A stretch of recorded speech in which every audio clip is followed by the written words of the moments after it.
Zeit für richtig hältst.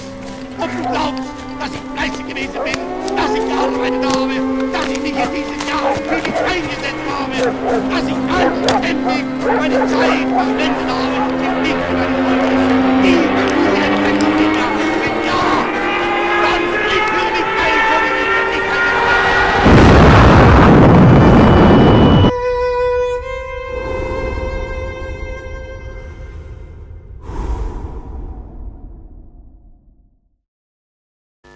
Sabri 1910 yılları İstanbul'un arka karanlık izbe sokakları içinde güvercin kanıyla duvara yazılmış "Ordo ab kaho" cümlesini görür. Hikaye böyle başlar. Yani bu yazı aslında bir metafordur. Hikayenin bir kaosa sürükleneceğini ve sonrasında yeni bir düzenin kurulacağını anlatır başında. Barışın sembolü olan güvercin öldürülmüştür. Yani barış son bulacaktır. Şimdi kıyamet zamanıdır.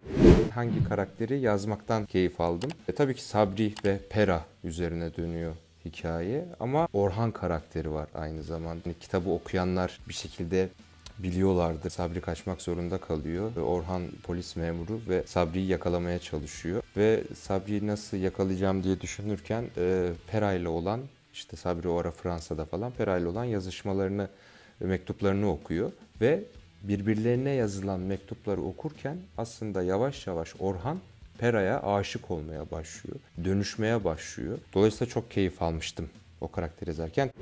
Birinci kıyamet ve ikinci kıyamet bu hikayede bir sistem, bir düzen alegorisi yapar. Kitapta sürekli bahsedilen babalar neyse evlatlar da odur sözü aslında sadece Sabri'nin babasından taşıdığı karanlık tarafını temsil etmez. Geçmişte kurulan sistemin bir virüs gibi geleceğe de bulaştığını temsil eder. Yani geçmişimiz neyse geleceğimiz de odur. Pişmanlığa dönüşürsen eğer devam edemezsin yoluna. Yaşanan her kötünün içinde bir umut aramalı insan. Umudunu kaybedersen kötü de büyür içinde. Zaman kim olduğumuz değil, neye yol açabileceğimizdir. Nereden bilebilirdim ki kendi zamanımda yaktığım bir kibritin benden sonraki zamanları kasıp kavuracağını?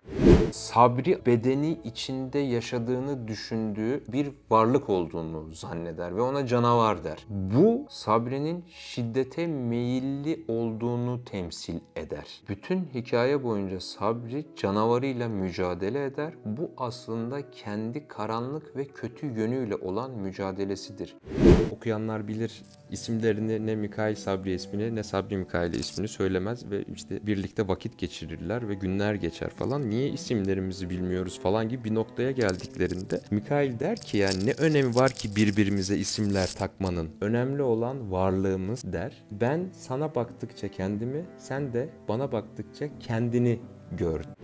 İçinde bulunduğumuz şimdinin içinde hiçbir şeyi anlayamayız. Şimdinin cevapları hep gelecekte saklı olacaktır. Görünmez ince ipliklerle bağlıyız birbirimize. İpliklerden biri koparsa aslında hepimiz koparız.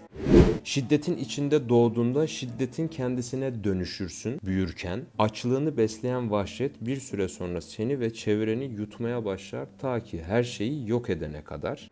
Sabri 1. Dünya Savaşı öncesi İngiltere'deyken kaçmak istiyor, geri dönmek istiyor ülkesine, İstanbul'a Dersaadet'e. Uri onu kaçırmaya çalışıyor. Kadere inanır mısın yolcu diye soruyor Uri Sabri'ye. Sabri, kader onun için uzak bir ülke ismi, asla ulaşamayacağım, var olamayan toprak parçası gibi olduğunu düşünür. Kendimizi nereye sürüklüyorsak oyuz sadece diye cevap verir. Ve Uri şöyle der ona, belki de kendimizi sürükleyen biz değilizdir. Bir sonraki karşılaşmalarında ise peki ya kendi ufak kaderlerimiz içinde oyalanırken bizi sonsuza dek hapsedecek daha büyük bir kaderin pençesine düşmüşsek diye sorar. Kışkırtmalar üzerine kurulu hayatlarımızda kışkırtmayı yaratan tek şey zihinlerimize kazdıkları ön yargılardı. Birbirimize isimler, lakaplar, sıfatlar taktırdılar. Aramıza mesafeler koydular. Daha birbirimizi tanıma, paylaşma fırsatı bile bulamazken üstelik. Bir anda bir fikir bulmuş gibi her şeyi o kan isteyenler yarattı dedi Nabokov. Hiçbir şey anlamamıştım kurduğu cümleyle. Heyecanla anlatmaya başladı. Babadan oğula geçen tek bir kana ait olmasını istemediler gücün. Etrafına bir bak. Artık krallar, imparatorlar yok. Monarşi devrildi. Onları savunmuyorum. Neredeyse hepsi gücü avuçlarında hissettiklerinde zulmettiler herkese, her zaman. Benim bahsettiğim başka bir şey. Tek bir kanı, tek bir aileyi kontrol altına almanın zor olduğunu anladılar. Kendi ailelerini yarattılar böylece. Seçimlere kendi adaylarını sokabilmek için. Devletleri tekellerinden kurtarıp kendi tekelleri altına almak istediler. O kadar karışık ve çarçabuk anlatmıştı ki her şeyi, aklım daha da çorba olmuştu. Dediklerinden bir şey anlamıyorum Nabokov dediğimde, pasta yiyen kralı kandırmak zordur, ekmek bulamayan insanı ise çocuk oyuncağı dedi. Koca bir karamsarlık denizinde boğulduğumu hissettim söyledikleriyle. Her şeyin bu kadar ümitsiz olmadığını inanarak konuştum. Ama herkes seçimlere aday olabilir. Ya kazanan o bahsettiğin karanlık aileden olmazsa? Şimdi parıldadı gözleri. Huzur dolu bir nefes verdim. Ümidi bulmuştum nihayet. Sadece onlar işte yıldızlar gibi parlayacaklar göklerde. Sıkı sıkıya sarıldıkları halklarıyla tek bir yürek olmayı başaracaklar dedi. Işık kaybolup da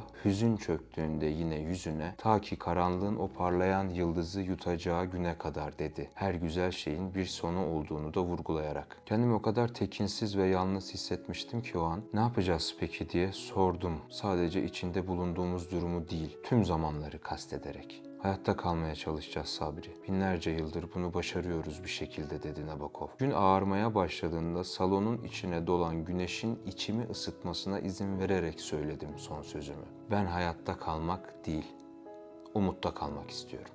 Çok özledim okurlarla buluşmayı. Promete çıktığı zaman bol bol imza günü yapacağım. Bol bol ama yani her yere gideceğim. Kim bilir belki de başka yerlere, Türkiye dışında da imza günlerine giderim.